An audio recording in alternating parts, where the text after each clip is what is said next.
Oi gente, tudo bom? Eu sou a doutora Fernanda Vasconcelos, sou médica do esporte, médica nutróloga e hoje eu queria falar um pouquinho para vocês sobre como montar um café da manhã saudável. Que tal? Então, a gente tem que considerar que de manhã cedo, quando a gente acorda, a gente está vindo de um período longo de jejum, ou seja, enquanto a gente estava dormindo, a gente não se alimentou e o nosso organismo continuou funcionando, nosso coração estava batendo, nosso pulmão fazendo troca gasosa, tá? Então esse período, em geral, essas calorias que o nosso organismo usou para o metabolismo acontecer dos nossos órgãos, ele veio inicialmente da caloria que a gente comeu do jantar e depois ele puxou, o nosso corpo puxou a gordura como fonte de energia. Então de manhã cedo, quando a gente for tomar café, a gente tem que ter alguns cuidados. O primeiro deles é só tomar café, comer, quebrar o jejum quando a gente realmente estiver com fome. Porque se a gente faz isso sem estar com fome, a gente interrompe o processo de quebra de gordura. E aí só vale a pena a gente quebrar esse processo de quebra de gordura quando a gente realmente estiver com fome, não é verdade? Quem é que quer parar de quebrar a gordura assim de graça, não é verdade? Então o primeiro ponto é esse, só comer quando estiver com fome, para aumentar esse período de lipólise, que é o conceito de quebra de gordura. Segundo ponto, quando a gente for iniciar nossas refeições com café da manhã, ou em algumas localidades se chama desjejum, é interessante a gente compor de uma forma mais amena, e mais saudável essa refeição do café da manhã, que é a refeição tão importante, a nossa primeira do dia. Em geral vai abrir aí uma rotina de atividades, de trabalho, de estudo. E aí, o que é interessante? Primeira coisa, o carboidrato ela tem que estar nessa refeição, em geral, na maior parte das pessoas, não estiverem fazendo uma dieta diferente, como por exemplo a dieta cetogênica, que aí sim é outro contexto, mas em geral o carboidrato ele faz parte do café da manhã, é a hora do carboidrato, tá? É pela manhã. Então assim, o que a gente sugere?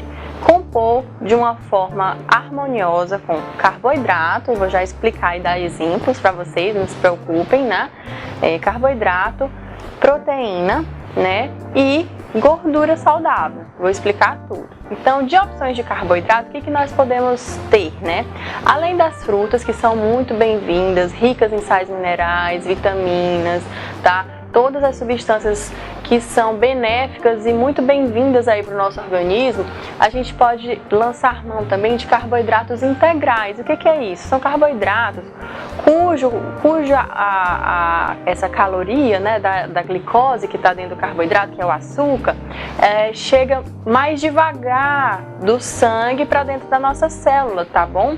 Então, os integrais, eles são mais bem-vindos nesse sentido, porque como a caloria chega mais devagar na nossa célula, a gente demora para sentir fome de novo. Então, preferir torrada integral, o pão integral e assim sucessivamente. Sempre os integrais vão ter esse benefício em relação aos produtos comuns, tá bom?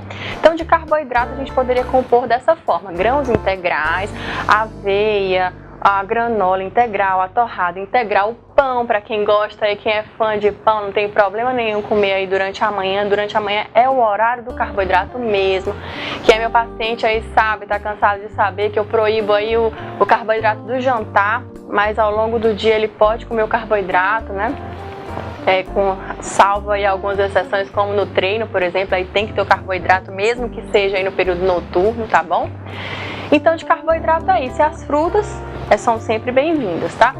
Pulando agora para a composição do café da manhã, agora falando da proteína, o que a gente tem que atentar, O ovo é uma excelente fonte barata de proteína, boa, Lembrando aí que no ovo a gente tem gordura boa que está na gema, tá certo? E inclusive tem um pouquinho de vitamina D na gema do ovo, tá certo? A clara, que além que tem a proteína, que é a albumina, que é uma proteína que vai ser de lenta absorção, então vai demorar o nosso organismo a absorvê-la, tá bom?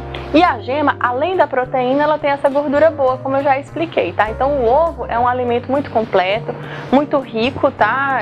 Tanto em proteína quanto em gordura boa, então é uma excelente fonte aí de proteína e gordura boa e barata. Outra opção de proteína que a gente pode agregar no nosso café da manhã é o queijo branco. E aí eu chamo a atenção que quanto mais branco ele for, melhor para nós. E aí os meus pacientes sabem também que eu sempre recomendo olhar a tabela calórica e ver o quanto que a gente tem de proteína, o quanto que a gente tem de gordura. Quanto mais proteína, menos gordura, melhor para nós, tá? Então são duas opções bem interessantes de proteína. E aí, falando agora de gordura boa, a gente poderia agregar nesse café da manhã opções simples, como produtos típicos daqui do Pará, como a castanha de caju, a castanha do Pará, avelã, nozes. Qual a quantidade, doutora? A gente recebe muito essa pergunta no consultório. Então, em geral, a gente recomenda 30 gramas por dia, tá? 30 gramas, se você não tiver a balança em casa, você pega um punhadinho por dia, isso aí já é o suficiente. E aí você pode comer uma parte no café da manhã, outra parte colocar num saquinho e deixar dentro da sua bolsa. E à medida que for dando fome e você não tiver liberado para fazer uma refeição maior, você usa aqueles produtos do saquinho de forma tranquila, prática, não precisa de micro-ondas, não precisa de nenhum processo mais elaborado para se alimentar. Tá bom, meninos? Então eu encerro aqui essa dica de hoje, falando aí como você deve compor o seu café da manhã, tá bom? Só mais uma observação, é interessante frisar que entre o suco, os pacientes perguntam muito, isso também é uma dúvida bem frequente. Entre o suco e a fruta, doutora, o que a senhora acha do suco? Então, entre o suco e a fruta, é muito mais interessante você optar pela própria fruta. E eu vou fazer um vídeo bem explicadinho para te mostrar por que preferir a fruta é muito melhor do que preferir o suco, tá bom? Eu espero que vocês tenham gostado, tenham aproveitado e que vocês levem todos esses benefícios que eu apresentei para vocês aqui, para a família, para os amigos, para quem vocês mais amem, porque é saúde, né? E quando se trata de saúde, a gente tem que levar adiante sim. Um beijo!